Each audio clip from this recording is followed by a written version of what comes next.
Nerd Soul. Oh, oh, yeah, yeah. Lay ill kid at OneYoungsta holding it down, bringing that street geek and nerd soul. Like, comment, subscribe, hit the bell, and let's go because we got some Soultaku, y'all. We gonna have a good time, man. We out here chilling. And before we even get into the beauty of something like Jujutsu Kaisen, we gotta go down that street of that's right, Invincible. Man, bruh. Man, Invincible is looking good out there. I like the fact that we get a moment between Debbie and Mark because of course, the first two episodes has been strained because they still going through it. And she's like, "Yo, I want you to come up in here and figure out who Mark is. Who you gonna be?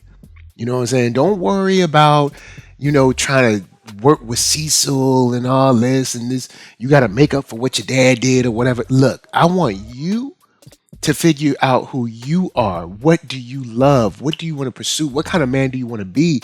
What people do you want around you? Even though should have already been trying to figure this out. But I know there's levels, there's phases, but still, I want you to focus on making yourself a better man instead of trying to fix everything else and everyone else. Fix yourself, man. Work on it. Get that self care in there. And I thought that was beautiful, for real. I also, in terms of Debbie's, I guess, storyline in this particular episode, the whole, AA meeting, beautiful, man, for real. There was there was a moment in this where I had to pause it and say, you know what? They're working hard. They're not just throwing away the mom. Some superhero stories would kind of like throw away the family members, like, hey, don't worry about that. Don't worry about that. We gonna go fight missions and stuff. Um, and we going, save towns and battle aliens or whatever. But I like that we're not forgetting the family aspect of this. We're not forgetting that there are other people in the wake of this catastrophe that just happened and that the world is reeling from it. And not only the world, but also, the family members, Mark and Debbie. And seeing her, once again, shouts out to Olga.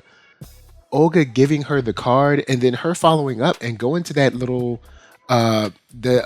meeting that they had to hopefully open her up to the wider conversation or wider community of people that have lost superheroes.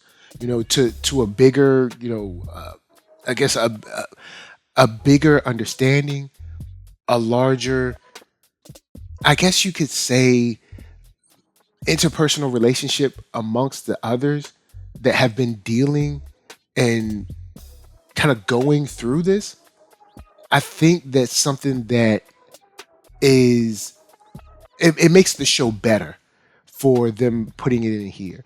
Also with her meeting the young man after Theo and going out and then also seeing, you know, one on one, face up the devastation that Nolan, what I'm saying? I mean, this is straight up what he did. And this is the fallout, the I guess the wake that has been left by what he's done to the Guardians of the Globe. You see Theo and he's like, hey, my woman's gone. And seeing the hurt and the anguish on his face, and then of course how it affected Debbie, because Debbie's like, I guess to a certain degree, kind of on Mark's side, feels like, hey, you know what I'm saying? I'm kind of responsible for this too. Like, because Theo says, like, how could you not know? But I mean, people, if people want to, they can do a good job at hiding, ulterior motives or whatever. So I mean, you can't throw it all on her. I mean, I do understand there's probably things that she saw throughout the, I don't know, however many years they were married, 20 years, whatever. But for him to call her a pet, for him to murder all those people, for him to beat down Invincible the way that he did, all of that stuff, it kind of comes to a head with seeing the on the ground, face to face effects of what he did to others. Because it's a little different when you see it on the news. Of course, when you see something on the news, that can truly affect you or to have you, come to tears when you see what happens to some people or a group of people or something like that. But then sitting and speaking with someone, that's a whole nother level. So just the time they spent on that, I think, was well spent, and an awesome addition to just the story of Debbie and their family. Uh, I'd be remiss if I didn't talk about Alan the alien, bruh. Yo, shouts to him getting his own little title card, man. And yo, I like that Unopa, even though they went through what they went through, they fought back and they continued to fight. Showing that, Viltrumite showed up and that they rose up, a resistance below them and attacked. Then also on top of that, making sure that at least one group got away to create and the next generation to be able to survive so that Unopans can see another day. um I think that was a quick way to punch us in on another society that, even though was attacked and was by all intents and purposes reduced to almost nothing, they did not stop. The Unopan spirit did not give up. um Unfortunately, we see what happens as his end, but we'll talk about that in a second because just his demeanor about, like, being around the galaxy and stuff, and the other people being like, did you go to the right planet yet? All of those things, I think, that add into the attitude that he has towards heroism, that he's a genuinely good guy. He cares about people. He wants to save, those around him, and he's earnestly working towards that. I think that's something that's really cool, and it helped go a long way from what we saw in season one, where he was just like this dude that came out of nowhere. And I'm sure there's people that have already read the comics. I haven't, so this is my introduction to the character to a certain degree, and I like how they played that out. I also like how they played out the Unopans' history really quick to jump us in. Um, and in this episode, we see how brazen Viltrumites are. Like, bruh, yo, we went from what we thought was kind of cool, like with the whole, I guess, diner scene with him and his lady. They're chilling, everything's all good. It doesn't seem like there's anything crazy going on, and straight up gets attacked out of the blue. I mean, super fast. And then three Viltrumites, I mean, they showed that he couldn't handle one, and three Viltrumites just basically ragdoll him. But notice what they were asking about.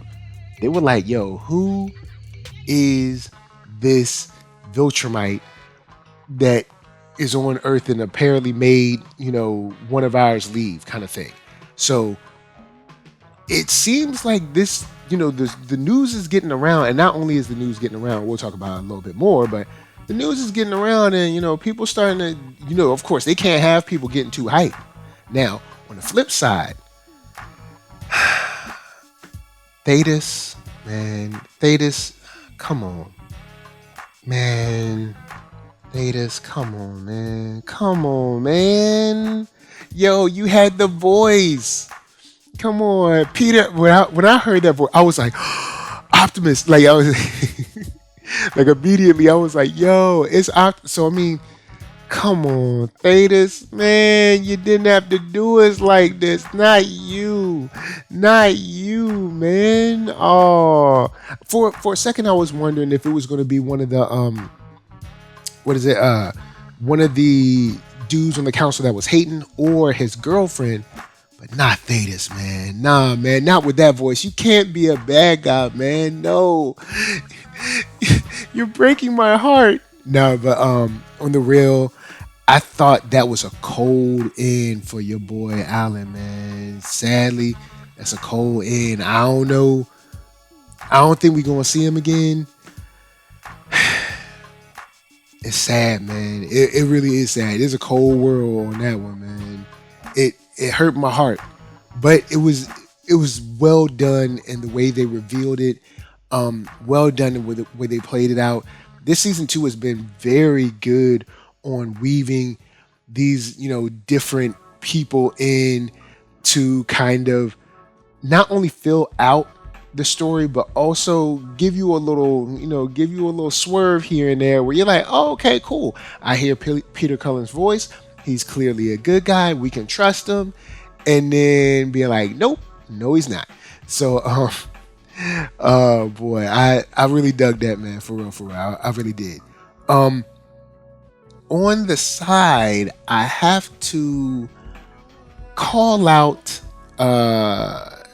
the lies that you were told on this show. There's 2 lies that were told on this show. 2 big old lies. And those 2 lies start with $10 for 2 movie tickets. Bruh, where? Where are you? Like, come on, bruh. Why y'all telling them lies? Why y'all telling them lies that you could get 2 movie tickets for $10? This must be in a special Invincible universe. Also, when they meaning Will and Mark get to school, that dorm room, bruh, look, y'all telling full lies out here. I've seen many a dorm room at many a university. Man, look, dorm rooms don't be that sweet. They don't. They have all that space. I was like, what in the world? Where's all this space coming?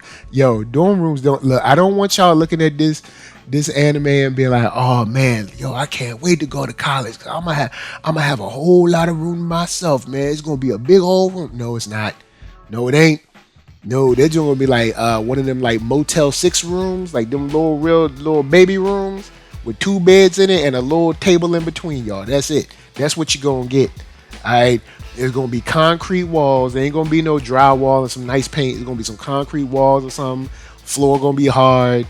Probably gonna have a conjoined bathroom or something. It's not gonna be nice. That don't let that, man, look, Invincible is lying to y'all. So with that said, I did want to touch on, I think the Rex and Kate conversation was good. I think Monster Girl and Rudy was touching. Him stepping further into his humanity is, I think, something that's good, not only for Rudy, but also for Monster Girl and their relationship, if there is one to be had, because, I mean, who knows kind of thing, but I do think that it bodes well for the interactions that they have on this show, and I like it. I think it's cute. I enjoy it.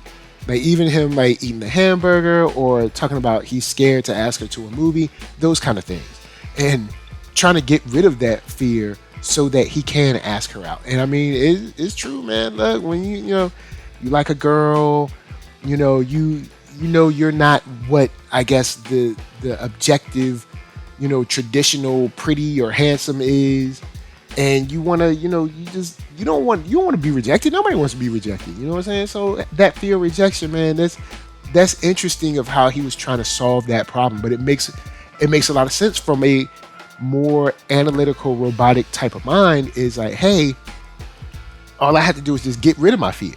I get rid of my fear, then I can ask out the girl. And it's like, it doesn't really work out like that.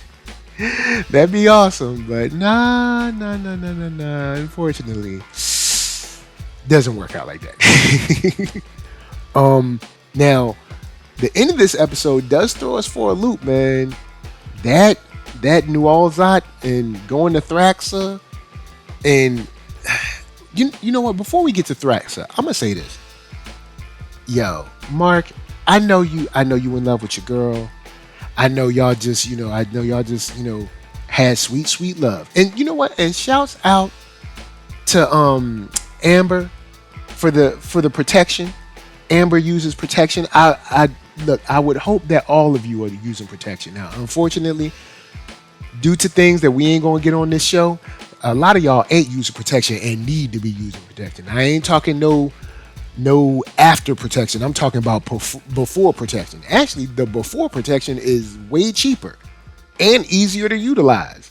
You ain't got to go to no establishment It is much cheaper, and you can get multiple protections and a package for only like $5 or $6. So trust me, it is much cheaper and less emotionally taxing. But I'll leave that alone. I'll just say, shouts out to Amber for staying protected, continuing to use protection. That's what it's all about.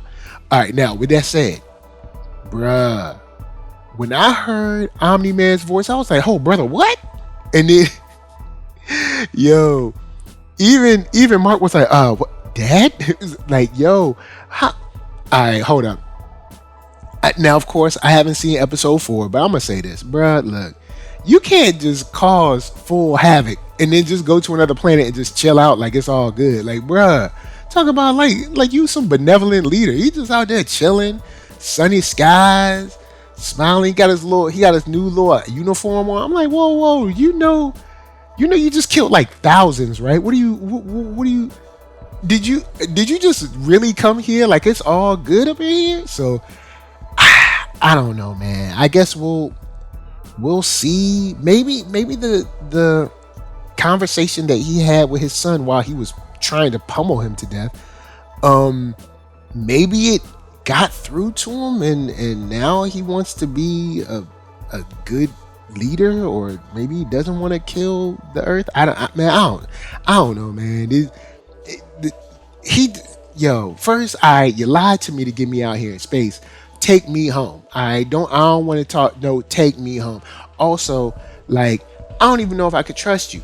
Remember, last time I saw you, was beating me up within an inch of my life. So, man, look, there's all these emotions that swirl up, and we'll see. But he got a lot to explain.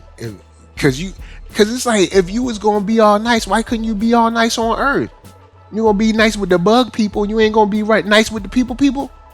Man, look, we off that. I ain't even gonna go no further. I'm gonna leave that alone. I ain't gonna touch that no more. Let's get into, of course, Scavenger's Reign. I'm not gonna hold y'all a long time on Scavenger's Reign. I'm gonna start off with this. Is the whole reason we're marooned on this planet Cayman's fault? Crazy Cayman that's just out there killing things for no reason? Is it his fault? Are you telling me that the reason we are on this godforsaken planet, where there's all kinds of weird stuff, everything trying to kill you, got little ice crystals that just come through your head or something, is this Cayman's fault? Because if so, at least he's alive, so I can kick him square in the center of his pelvis. I mean, with a running start. I mean, flick your leg all the way back behind you and bring it forward as hard with all the strength. Bruh, Cayman, what are you doing? Like, man, this... We thought it was bad before, but this is another level of stupidity. Like, we saw all the flashbacks with his girlfriend and, their back and forth and the kind of boyfriend he was. And to get this, bruh, I'm done with Cayman, for real. This dude's crazy. He been crazy. I hope they ain't trying to redeem his character later, because they're going to have to do some work. That's all I'm going to say. Y'all going to have to do some real work if y'all want to redeem him. On the flip side, I like where we went with Ursula and Sam. Her working to find Sam, and then finding that Sam had found his other friends that had already been taken by the rock formation stuff, and them kind of talking and being like, hey, I'm sorry, I need you. And her being understanding and being like, I understand. And, like, them coming to that kind of equal, emotional, calming space where they could kind of resolve that and be with one another. And not like intimately, but be with one another as like a team, a unit, to try to get to the ship, after burying his friends. And her even being like, I'm sorry, I didn't mean to dig through your friend's stuff. It's just that, we're out here trying to survive. And no, they ain't gonna need it no more, kind of thing. You know what I'm saying? And not in a disrespectful way, but just like, hey, look, we need food, we need supplies, and there's food and supplies here, and we're gonna have to take that. You know what I'm saying? So that time for them to gain understanding with one another, I think was awesome, especially layered on top of what happened last episode. I think that was awesome for real. I enjoyed that seriously. And then I guess lastly is just I love what's going on with Levi. I think I'll leave it at that. Levi and his, or is it?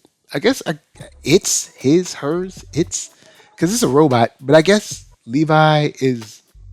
I mean, Levi's a boy's name, so I'm gonna just say him. But I mean, like C3PO is a him. You know what I'm saying? So it's like I don't want to hear none of that mess. Don't come at me for that because I'm not into that and I don't even care. But Levi, he, you know what I'm saying? The whole statement of what might be strange to you is not specifically a malfunction.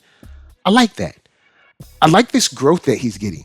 It is weird because it's like that gross stuff, sponge migration type mess just growing in his circuits.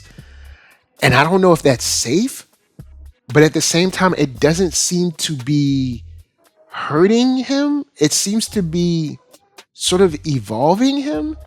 So, I mean, I guess we should keep an eye on it and just let it be. Now, I do think that Ozzy should tell Levi what she sees and what she thinks, because she's still holding some stuff back. Because I would tell Levi straight up, like, look, I see that this is evolving you, it's changing you. Like Levi is having dreams, and that's, I guess dreaming of electric sheep. But if you dream and you're starting to have these emotions and saying, like you can feel this and you can feel that and stuff like that, letting him know, like, yes, you are changing. This stuff is starting to spread around all of your circuits.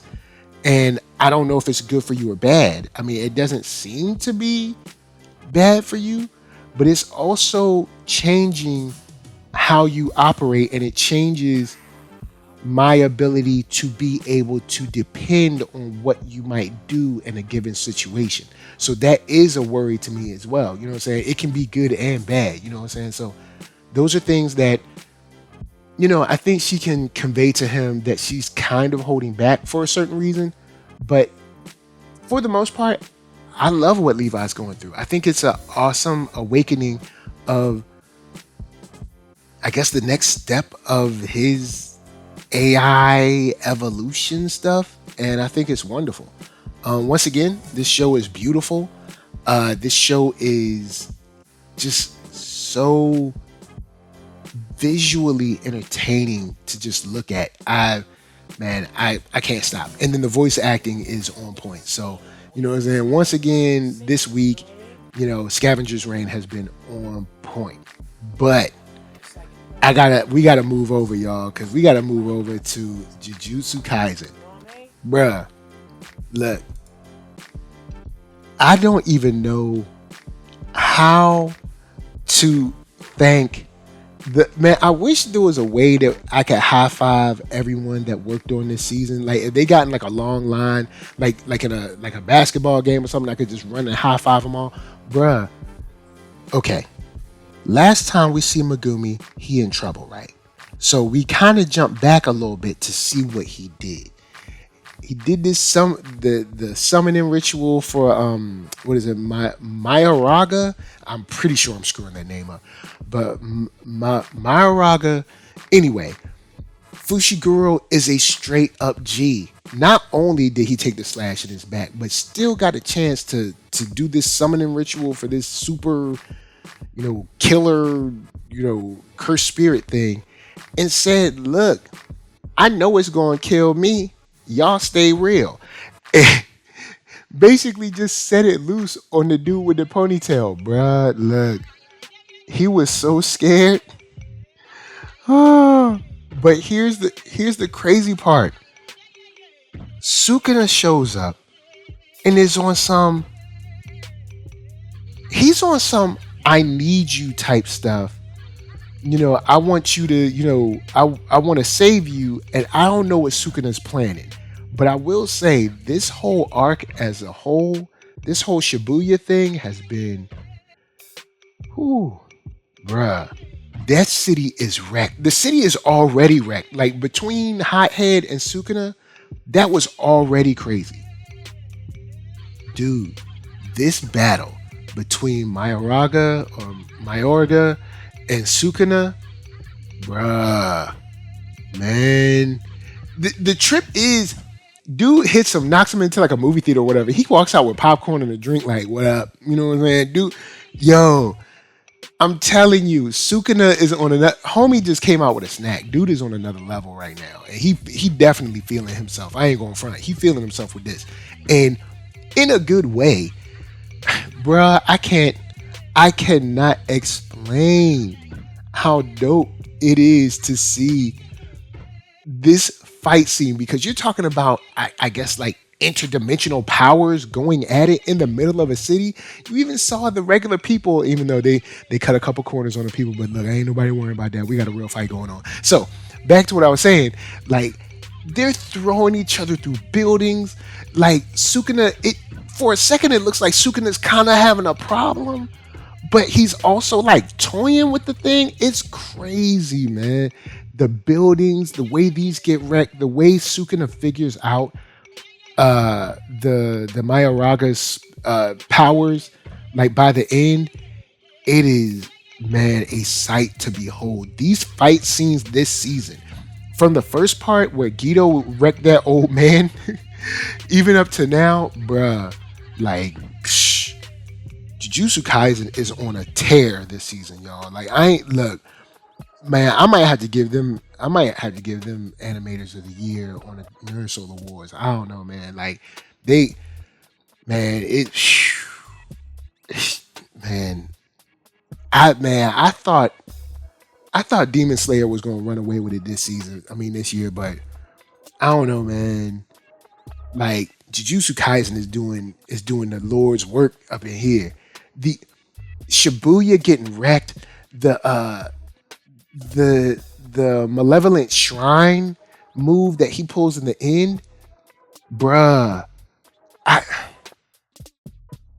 The whole episode is just a knockdown, drag out fight, bruh. Like Shibuya will never be the same, and we see it at the end because now Sukuna is just toying with Yuji, because Sukuna basically just leaves, I guess, gives control back over to Yuji just to show him everything that he did. And of course, it basically is torturing Yuji mentally, and seeing that there's a literal just crater in the middle of Shibuya, and there's some bodies down there, boy. Like, cause Sukuna has not been how should you say, delicate with how he is fighting around citizens and bystanders or whatever. He ain't worrying about that. So I guess a silver lining is A, Fushiguro did make it. He's healed. B, Yuji is back in control, hopefully. And C, Kento made it. So, I mean, hey, look, there are good things to get from this episode, even though it seems that Sukuna may be just toying with Yuji, but now that Yuji's back in control, maybe he'll be able to handle the power and not let him take over again. We don't know. We'll see. But guys, I love this show. Now, let's talk about Pluto. I can't believe this show is as good as it is, because I will admit, even though I liked the trailer, I was wondering how well, I guess, a detective story might hold me. You know what I'm saying? Because I like a lot of action, and there isn't really a lot of action in the show. There is action, but not to the level like Jujutsu Kaisen. And I am deeply involved in this whole thing with Professor Ochadamizu, Yujio, the conversation that they have at the beginning where Professor Chanamizu is so encouraging, even to the robot, where he's like, go on and live your dream, you know, uh, explore, experience things. Life is more than just this that you're doing, kind of energy. And then also the way they play into the relation between Adolf and Gazette. Gazette is all right. So the killer in this episode is that we go from someone last episode who was like, "Yo, this guy killed my brother," and we're finding out, oh, Gazette doesn't even know maybe some of the stuff that he's done because his memories have been basically wiped or replaced or whatever. Adolf sets off trying to kill this guy. Even Gazette knows. He's like, some human is following me. I don't know why. I don't know what's going on. It goes from him trying to kill Gazette to like now they're almost in a situation working side by side to stop, I guess, the organization from killing him meaning Adolf, and then also Adolf giving Gazette information on stuff that like basically brought us forward when it comes to Darius the 14th. You know what I'm saying? This brings us like completely, I guess, out of the darkness and into the light with what's going on with Darius the 14th, also with Dr. Tenma. Once you start adding these threads and these threads start coming together, you start seeing like, whoa, there is a lot going on. Even when you thought like Adam and Iran were issues in Gazette's dreams, you find out that Adam is apparently confirmed dead, and Dr. Timma called him a failure. There's so much swirling around right now that I am completely invested in this show. This show is awesome, man. Even with a savior like Epsilon, who saves I can't remember the doctor's name, the doctor that's working with Gazette, but when he saves him, basically saying like, yes, I am a pacifist, but this person was in danger, so I intervened to save this person. But him and of course like Hercules do not share the same outlook on life. And just these different parts of the political spectrum that are playing on top of the whole justice system angle that's playing, because us finding out that Darius the 14th and what happened at Persia and all of these kind of I guess these bills coming due, what I'm saying, all of these bills, these outstanding payments and stuff, they're coming due. The 39th Central Asian War, the stuff that happened in Persia, even Dr. Tenma's statements, all of these things are swirling around and coming in to being basically a huge problem for not only Gazette, but it seems like society at large. I mean, now professors are in danger, and we still don't know, I guess you could say, absolutely why. We're getting pieces here and there, and then also knowing that there's more than one player involved. Like, we're getting to see like, oh, okay, so it's not just Darius the 14th, or it's not just this person or that person. It's a group of people swirling around in a lot of confusion. Like, you got the people that want to get rid of robots. They're a problem. Then you have the actual real killer of Pluto from Darius or whatever. Then you got these copycat killers. Bruh, this situation is going crazy, and it's wild because of course the general public at large has no idea. But then you have like Hercules, Epsilon, Gazette, and then we also have Professor Ochanamizu. All of this wrapped up into one. I am engaged in this story. Like, seriously, I did not think I was going to be this hyped for this story, but this is a great detective story. Like, I'm glad I decided to take this week to week, because I'm savoring this show for real.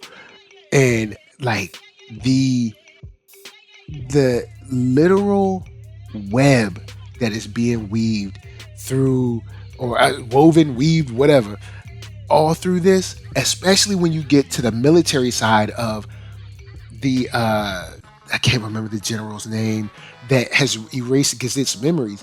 That's a whole nother issue. Like, bruh, there is a huge conspiracy. I don't even know if it's all connected or not. Like, there might be someone at the top that's really at the head of all of this, sowing deceit and confusion amongst the society for their own end. You know what I'm saying? Or to their own end. It might be Dr. Tenma, because, of course, we hear from Chanamizu, I believe, that was talking about, like, he was so ahead of us. He was a true genius. He was able to look at our stuff and know what it was and understand it immediately. That kind of thing. So, bruh, I'm at a loss for words watching some of this stuff. I'm just like sitting at the edge of my seat, just like really focused in, because I don't know what's going to happen next. And I don't even know who's like the real top guy. Like, is Darius the real top guy? Or is Dr. Tenma the real top guy? Or is this all a smokescreen for the anti-robot people, and they're really the top people? Like, man, I'm loving this show for real, man. And I hope Gazette makes it out. But the way this show is going, I don't know if Gazette is gonna make it, man. I don't know if he's gonna make it on this one. It just seems like the kind of show where a hero or one of our heroes might take a L, and there's kind of nothing we can do about it. Hopefully at the end of this, Adam, Uran, Gazette can kind of stand together with maybe Hercules and Epsilon against Pluto, who is a force of nature, basically. I mean, and we don't even know what's being done with all of these cyber brains that are being stolen. Like, bruh, I am so stressed when I watch this show, but also so entertained, man. I'm digging this show for real. Like, Pluto is on another level, man. But I do like that the person that said you and Pluto are the same, because I was like, hold up, what? So we're dropping continual questions, or we're getting asked continual questions throughout this in a very good way, man. Like, I ain't going front. Pluto is on another level, and I love it. I love it for that. Pluto really is something that has surprised me in a very good way. But on the other side, we got Blue Eye Samurai that is continuing to definitely blow away expectations of what the general revenge flick would give you. Because we end with what is it, Taiken basically like, yo, I got you now. I'm gonna kill you. I'm done. You know, I've reached my mission. But shouts out to Ringo coming through in the clutch. You know what I'm saying? Knocking him down. But also seeing Taigen change his outlook, basically saying like, look, you know what? You're right. You ain't full health. How about we wait till you full health, and then we can have a true battle. I can take my honor back, and then I can go marry my woman. And we'll talk about Akemi in a second, because she is stupid. But, you know what I'm saying? Like, all of this stuff to basically get his honor back, to you know, basically be with his woman, be with his lady. And the way they start to see each other as understandable equals, and also, I guess, also seeing each other's perspective maybe for the first time ever. Because, you know, she talked about she talked about her childhood, and he talked about his, and like, kind of, you know, man, kids can be cruel, man. Like, they can. Kids can be, you know what I'm saying? Kids can be cruel. But seeing where they came from helped bring some understanding between them.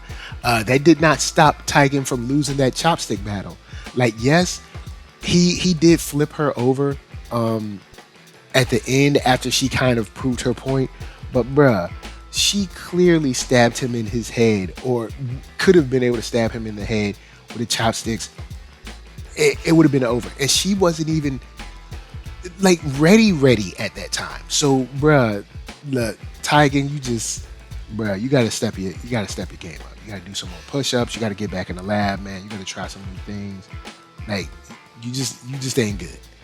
Um, I do like the statement that came from I can't remember the guy, the white guy that's at the top, where he said, we were almost done. We were on the bed, cheeks parted. I was like, what? Not parted cheeks though. Oh man, parted cheeks. Anyway, um, the way they handled themselves, meaning Tigan and Mizu, up into the tea ceremony was something that I thought was really cool, because they went from it's kind of like one of those things where it's like, nobody, I'm going to be the one that kills you, no one else, and they fall into this kind of teamwork aspect, which is cool. The counting of the time between the arrows, the way she was like, so how would you take me in there? Oh, I take you in the barrel. Oh, isn't that interesting? All right, and then she ended up cutting his hand off anyway, or arm off anyway. Bruh, look, I love Mizu's drive, man.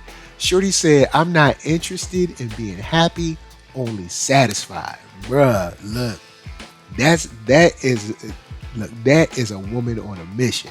She said, look, I've been called a half-breed and hardly human, a devil child my whole life. I ain't interested in being happy. I ain't never going to be happy. I ain't worried about that. I just want to be satisfied. You know what I'm saying? Don't get it twisted. There's some people there's some people that's like, look, I don't care about being happy. I don't care about your minds and hearts. I ain't interested in that. Give me what I'm speaking to the government to give me what they owe me, and that's it. I don't care about your hearts and minds. Y'all can keep that. I ain't interested in it no more. But anyway, that's a whole nother thing. On I guess the last thing I'll touch on is Akemi and her stupidness. Here's the issue with Akemi. Like old boy said, look, I know you. I raised you. You ain't built for this, and it's dangerous out here. And honestly, you can go in there and speak to these ladies of the evening and ask them if it's a difference, because she talking about she like, being sold to this, Shogun man or whatever. It's just as bad as being in one of those the houses, the little brothels or something. And he was like, you think so? Why don't you go ask one of them and see what they say? You know what I'm saying? Like, trust me, it ain't what you think. You over here acting like, oh, this is slavery. No, it ain't, girl. No, it ain't. No, it ain't. Now, you might not like it. It might not be ideal. It might not be what you really want. But this is not in any way slavery, boo. You ain't seen the real horrors. See, you've been in the palace your whole life. You ain't got no idea. All right, you have no idea. And then her going, not only being attacked, being robbed, but also going into that kind of transfer station and being like, oh, you know what I'm saying? What is it? I'm gonna trick this man into taking me somewhere. Yo. Now, of course, for the purposes of the show, she's probably not gonna get killed. But on the real, do you know how many women get killed behind stuff like this? Trying to do like, yo, look, I'm not saying that, this samurai guy is the best thing in the world. He painting girls' teeth black and stuff. But I also understand where the dude came from, basically saying, look, you need to fight within your confines, not against them. Because the only time you can fight against your confines is if you have power. And usually that's either singular power, meaning you're like, I don't know, like the president, or I guess like the shogun or something, or you have power in numbers. And you ain't got neither right now, girl. You have neither. So your best bet is to fight within your confines. Figure out in that sandbox that you're in, or that you're going to be in, how you can fight from that position, how you can change things from that position. because you trying to fight against them going out here on your own. Like straight up, if he had not come with her, she'd probably be dead now. Like, bruh, what happens is like shorties like this end up get protected at every turn and make it seem like, see, everything worked out. No, it didn't work out. I saved you, son. Like, yo, like I saved you. Like it didn't work out. See, working out would be if you went there on your own, had nobody looking out for you, and it just fell into place. No, I was looking out for. I literally pulled out on the dude, almost sliced his throat. You still got robbed. We still had to walk in the snow. We still had to sit with the poop. You know what I'm saying? Got flies flying in your mouth and stuff. Like, bruh, come on now. We still got quote taken for a ride. Like, bruh, look, what you need to do is bring your butt back home, get this good life, and figure out how you can change that situation, that atmosphere, that surrounding from where you are. Trying to be out here on the road saying you focus on marrying Tigan. Tigan might be dead anyway, and you might be dead trying to find him. Bruh, look.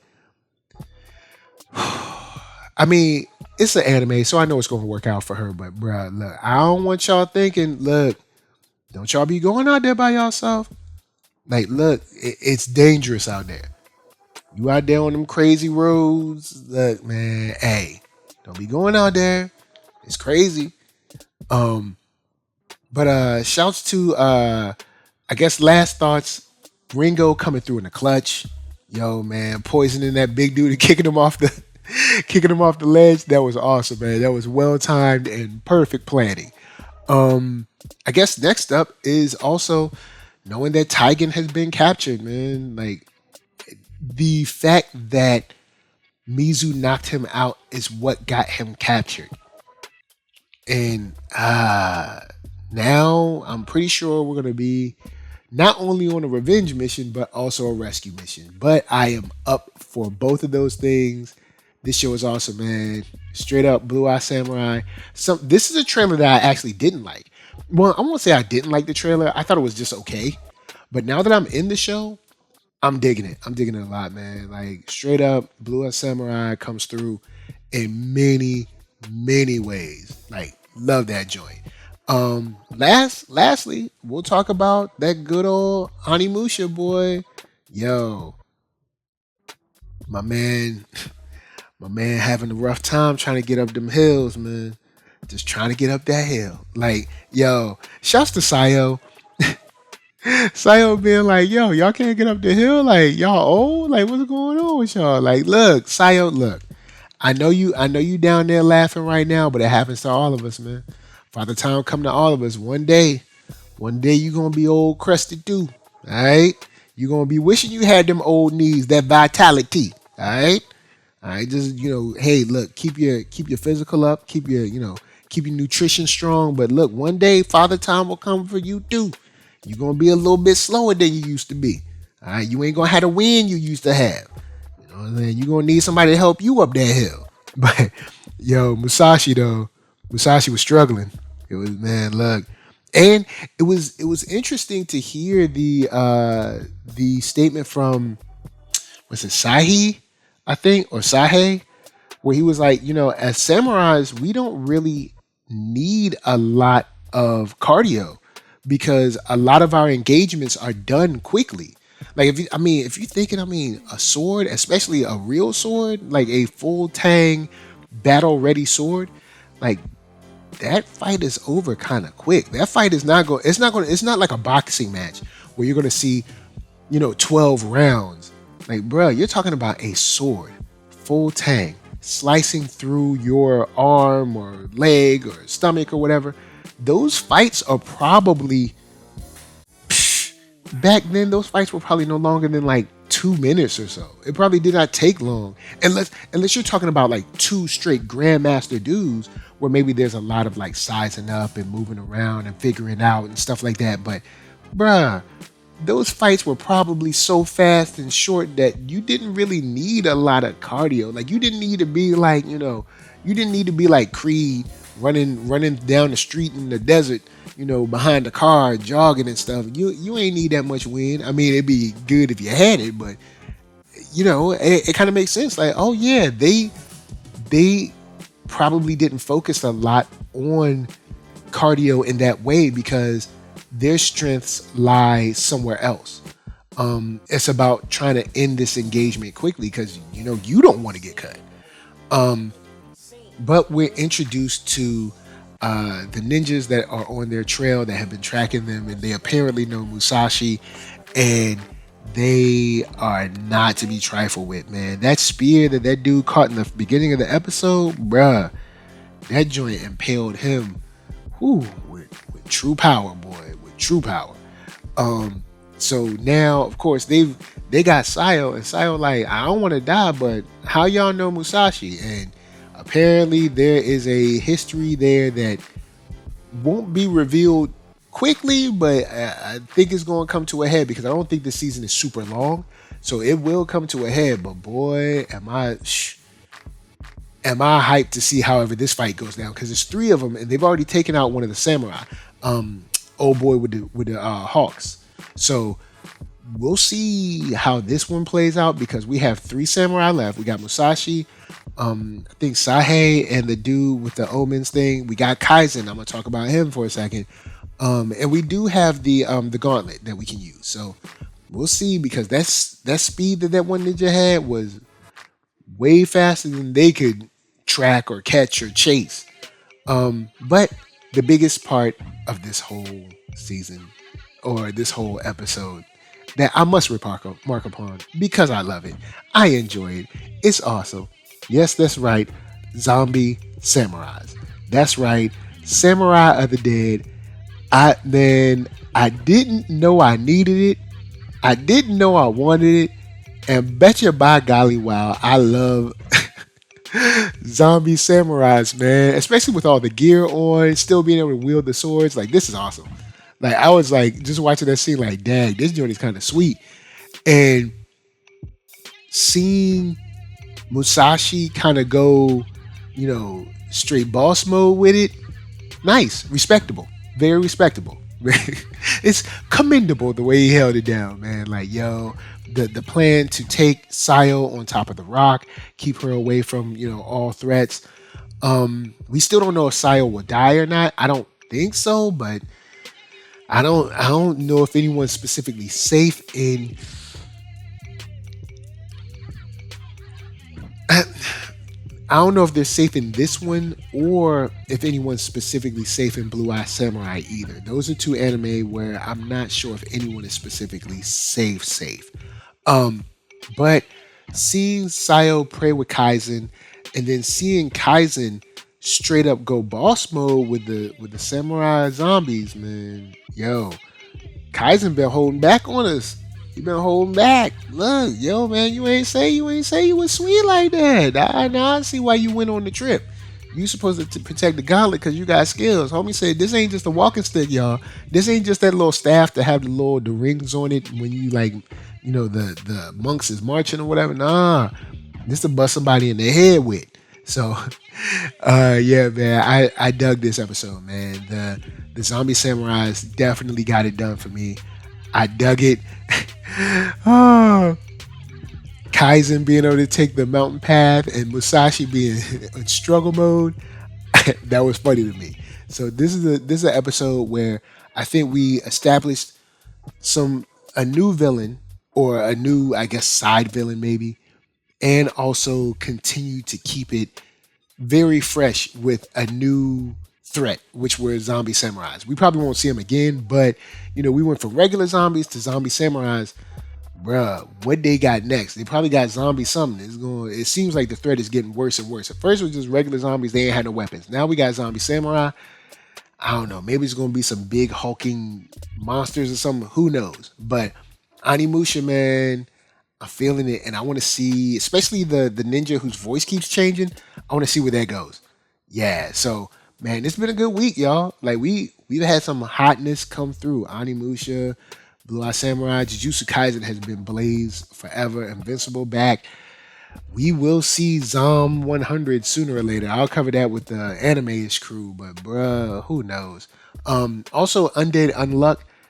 I've been following it, but I'm a rock that with the anime-ish crew. But Undead Unluck, I peeped that this week too. So, of course, holla at me. I'm holla at you. Down in them comments, let's talk Onimusha. Let's talk Pluto. Let's talk Invincible. Let's straight up drop all the information that I might know. Feel free to educate me if you've already read Invincible like 2-3 times, or if you already read through Jujutsu Kaisen. But feel free to fill me in on any knowledge I don't know. Don't spoil me, but if there's something like I can't remember who came through last week and told me that Megumi is Toji's son and not his little brother, because the thought that I had, or the way I had received it when I watched it, was that he was his little brother, but it's his son. So thank you. All that stuff helps. It helps a lot when I'm understanding and watching these shows and stuff like that. So thanks a lot. Until next time, NERD, SOUL, Facebook, Instagram, Twitter, TikTok, podcast, all that jazz. Feel free to holler at me, drop a line, send a message. Feel free to share, like, comment. All that stuff helps. Of course, we're on the road to 5K. We almost had 5K. After 5K, I guess we'll be on the road to 10K. We'll see what the Ks do and how many Ks we could get. But until next time, if it's just you watching for a second or all the seconds, thank you very much. And make sure to keep your guard up and do not go out there unprotected, man. Akemi, let Akemi be your lesson. Peace.